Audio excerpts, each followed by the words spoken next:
My best friend and I went to Walmart one day to get groceries for her mom. We walked in and started grabbing produce when I noticed a strange man standing right by the front door that was staring. It gave me the creeps, but overall, I thought he was just a weird man. As I was grabbing some potatoes, he came uncomfortably close to me and looked at potatoes too.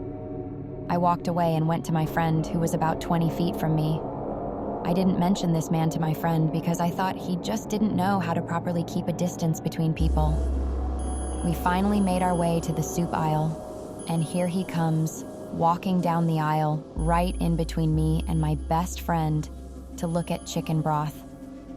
I tell my friend, we need to go grab other items, so we leave the aisle, and I give her the rundown on how I believe this man is following me. She agrees and says that she's seen him and feels weird energy around him. We headed over to the tampon section because my friend needed some. I'm standing at our cart, and she's squatting down on the ground when this man comes up and squats right next to her, looking at pads and tampons. This made us feel extremely awkward, so we left immediately and went to the back of the store to see if he was actually stalking us. We noticed that in his basket, he had nothing but a bottle of Sprite, yet he's been down so many aisles with us that he should have grabbed something if he was just a normal shopper. We waited about 5 minutes in the back of Walmart, and then we started to walk to the front. We see him walking the opposite way of us, peering down each and every aisle. Once he sees us, he stops and just pretends to look at something on a side aisle, all while keeping eye contact on us. My friend and I went into the makeup section. We look out through one of the aisles to see him still searching for us. We start to freak out because we both aren't the strongest girls and know that he can probably take us if it came down to that. We decided to hurry up and get in line to check out. I was talking to my best friend facing away from the cashier when he got in line right behind us. She did the most ballsy thing I have ever seen her do, and she told him off. She was saying how he was following us, and that went down every aisle we did, but he only had a Sprite in his basket. Soon after, he walked away, which still made us feel uneasy. We didn't know if he would be waiting outside for us or have some friends ready to get us. We went to a worker and told them to keep their eye out for this guy. After we checked out, we quickly made our way to the car with my friend's taser ready to zap. We made it back safe to the car and didn't see him since our interaction. Hopefully, I will never meet this guy again.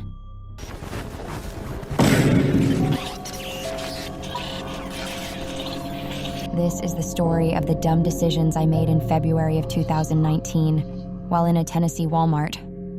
At the time, I was 12 years old and had been visiting Tennessee for the first time for a dance competition I was competing in. On this night, it was around 11 p.m., and my mom, my grandma, and I had to pick up some things at Walmart for the competition the next day. We had just finished dinner, so almost as soon as we had gotten there, my mom had to use the bathroom. She was in there for a while, so I was just waiting outside with my shopping cart, surfing Instagram on the crappy Walmart Wi-Fi. My grandmother was waiting in the car. She had been in the bathroom for about 10 minutes, and I was growing more and more bored, so I decided that I would start surfing the aisles around me just to keep my short attention span in check, hoping that I would find something shiny to distract me.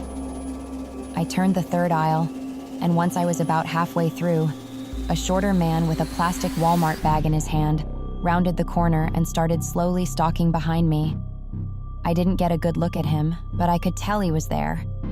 It wasn't until he got about a foot behind me that I realized that he was way too close for comfort. I started getting tunnel vision, and my eyes felt all tingly. I decided that I should get out of there, and I started walking away as normal as possible. Once I got a couple feet in front of him, I started basically running, winding quickly between aisles, trying to lose him. I was trying to find an aisle with people, but every time I would get to a small group of people, they would walk away. I would stop in an aisle thinking I had lost him, and then he would turn the corner, so I would keep running. I finally lost him once I got to the shoe section. Again, this place was unfamiliar, totally backwards to the Walmart that I was used to.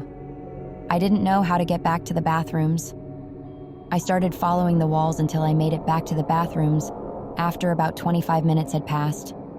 I parked the cart back outside and went into the bathrooms, looking for my mom. I thought she was in there, so I propped myself up against a wall and pulled out my phone to multiple missed calls. My mom had been calling me the entire time, and she was freaking out. I answered, almost in tears, and she started screaming at me. I vaguely explained to her what happened, too overwhelmed and panicky to explain. She and my grandmother, whom she had called to help look for me, met up with me in the bathrooms. They told me people had been calling my name over the speaker, but it was probably when I was in the bathroom. That's why I didn't hear it. We reported the guy to the employees, paid for our stuff, and left. I made very dumb decisions during this encounter, so if you ever find yourself in a situation similar to mine, which I hope you don't, abandon your shopping cart. Whatever items you had picked up, you can pick them back up later. Tell someone that you're being followed. Better to be safe than sorry. I should have turned to face him. There were people around, and if he would have tried anything, they could have heard my screams, as dark as that sounds.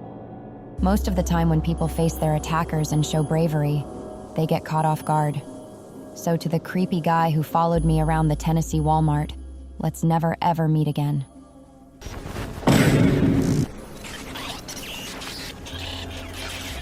About 2 years ago, when I had just turned 16, I was at Walmart. It was the evening, around 6 or 7. I was with my dad, but he stayed in the car while I ran in to grab some yogurt. While I was looking for the yogurt, I saw a man probably in his late 60s or 70s. He was pretty tall, about 6'2". He was bald with a gray mustache and wearing jeans with a blue flannel shirt. I noticed he was looking at me, but didn't really think much of it. A few moments later, I felt a hand on my shoulder, squeezing it pretty hard. I turned around, and to no surprise, there he was. I had no idea what he was saying, something about yogurt and something about me. I was kind of in shock and was trying to figure out how to get away from him. I kind of pulled away, but he squeezed harder. The sad thing is, there were a lot of people around, but no one even tried to help me. Finally, I yanked away from him so hard that I got loose and walked away really fast. I turned around, and he was following me. I turned into an aisle and kept turning into different aisles while I called my dad. My dad came in and got me. We looked around for him, but we were never able to find him. Creepy man at Walmart. Let's never ever meet again.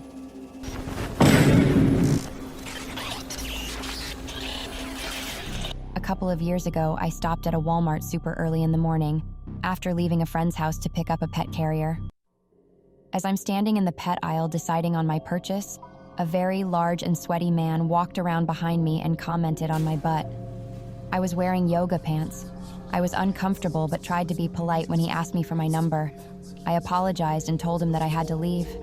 However, as I'm checking out at the register, I see the same man again, making me even more uncomfortable. I tried to hurry out of the store to get to my car as quickly as possible, when again, the same man approached my window and asked me if he could take me out. I was beginning to get nervous at this point, and I quickly told him no thank you and locked my doors and began to drive away. I had barely driven for a few minutes when I noticed that the same guy is now following me in his car. I tried to give him the benefit of the doubt and just sped up and changed lanes, but he did the same exact thing. I finally lost him by pretending that I was going to turn. Once he gets behind me again, the light starts to change to red. I jumped back onto the road and finally lost him. In hindsight, I probably should have reached out to the authorities. It was during the day, but rather early in the morning, and there were not many people around. So, creepy Walmart stalker, I hope that we never meet again.